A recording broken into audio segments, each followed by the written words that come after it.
আমি গভীর শ্রদ্ধার সাথে স্মরণ করছি ফেসিবাদের বিরুদ্ধে দীর্ঘ লড়াইয়ের সকল যোদ্ধাদের। বিশেষ করে অভিবাদন জানাই জুলাই গণ অভ্যুত্থানে শহীদ হওয়া ছাত্র জনতাকে, যারা আহত হয়েছেন, চোখের দৃষ্টি হারিয়েছেন, যাদের অঙ্গহানি হয়েছে, তাদের প্রতি আমাদের ঋণ শোধ হওয়ার নয়। নতুন বাংলাদেশ গঠনে তাদের প্রেরণা ও অবদান জাতি কখনো ভুলতে পারবে না। গণ অভ্যুত্থানের মাধ্যমে আমরা বাংলাদেশের রূপান্তর পর্বে প্রবেশ করার অধিকার অর্জন করেছি। এই রূপান্তর দ্রুত সফলভাবে কার্যকর করার জন্য আমাদেরকে সকল শক্তি নিয়োজিত করার জন্য প্রতিজ্ঞাবদ্ধ থাকতে হবে। পেছনে ফেরার কোনো সুযোগ আমাদের নেই।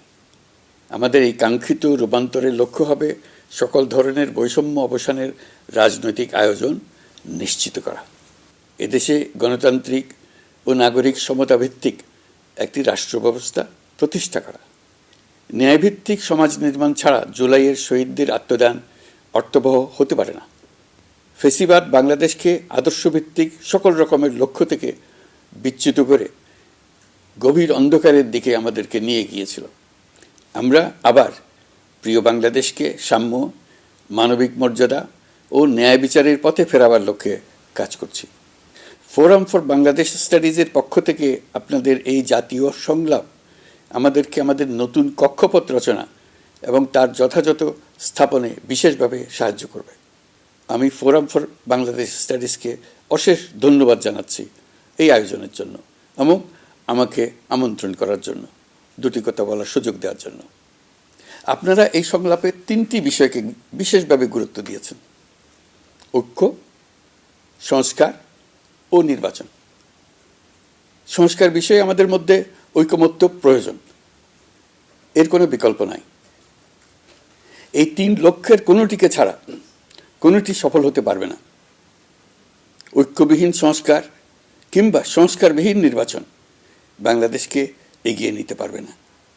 পাশাপাশি আমরা ভুলতে পারি না যে আমাদের ছাত্র জনতা অটুট সাহসে শিশু হত্যাকারী ও পৈশাচিক ঘাতকদের মোকাবেলা করেছে।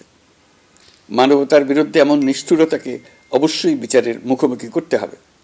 গুম খুন থেকে জুলাই গণহত্যার বিচারের চ্যালেঞ্জের বিষয়টি আপনারা আপনাদের সংলাপের অন্তর্ভুক্ত করেছেন, এতে আমি আশ্বস্ত হয়েছি। সুধীবৃন্দ, জুলাই গণঅভ্যুত্থান কেবল বাংলাদেশকে মুক্তই করেনি, আমাদের স্বপ্নকেও তুমুল সাহসী করে তুলেছে। বাকহীন বাংলাদেশ জোরালো কণ্ঠে আবার কথা বলার শক্তি ফিরে পেয়েছে। এই দৃঢ়কণ্ঠ আবার ঐক্য গঠনে সোচ্চার হয়েছে। ঐক্য আমাদের মূল শক্তি। বেশি পাকা টমেটো আর সিক্রেট রেসিপির কম্বিনেশনে তৈরি প্রাউন সস, সসের বস। জুলাই অভ্যুত্থান আমাদেরকে ঐতিহাসিক মাত্রায় বলীয়ান করেছে। গত 5 মাসে এই ঐক্য আরও শক্তিশালী হয়েছে। গণ অভ্যুত্থানের বিরুদ্ধ শক্তি আমাদের মধ্যে ভাঙন সৃষ্টি করার ক্রমাগত প্রয়াস চালাতে থাকায় আমাদের ঐক্য আরও মজবুত হচ্ছে। এই ঐক্যের জোরেই এখন আমরা অসাধ্য সাধন করতে পারি। এখনই আমাদের সর্বোচ্চ সুযোগ। এমন অর্থনীতি গড়ে তুলতে হবে যেটা সকল নাগরিকের জন্য সম্পদের ও সুযোগের বৈষম্যহীনতার নিশ্চয়তা প্রদান করবে।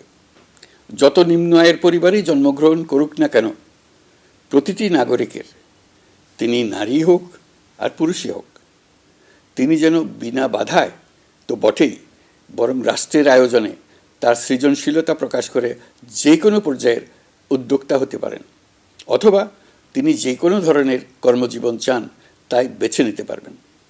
এমন রাজনৈতিক ও রাষ্ট্রীয় পরিবেশ থাকবে যেখানে সংখ্যালঘু সংখ্যাগুরু এই পরিচিতি অবান্তর হয়ে পড়বে।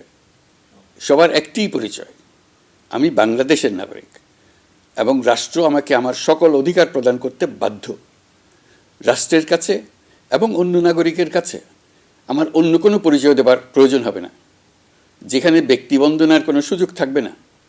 দেশের ভেতরে বা বাইরে প্রভুভৃত্যের কোনো সম্পর্কের সুযোগ থাকবে না।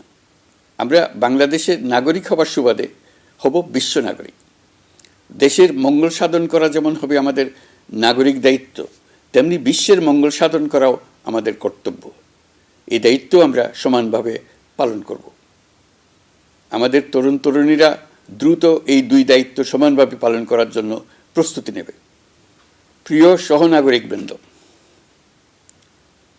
স্বাধীনতার পর অর্ধ শতাব্দী অতিক্রম করে আমরা এক ঐতিহাসিক আত্মত্যাগের বিনিময়ে এক অপূর্ব সুযোগের মুহূর্ত সৃষ্টি করেছি।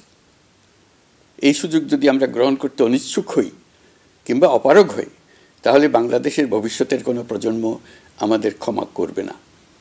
আজকের সংলাপের মূল লক্ষ্য হল সবার পক্ষ থেকে সর্বোচ্চ কণ্ঠে ঘোষণা দেওয়া যে আমরা এই সুযোগ কিছুতেই হাতছাড়া হতে দেব না।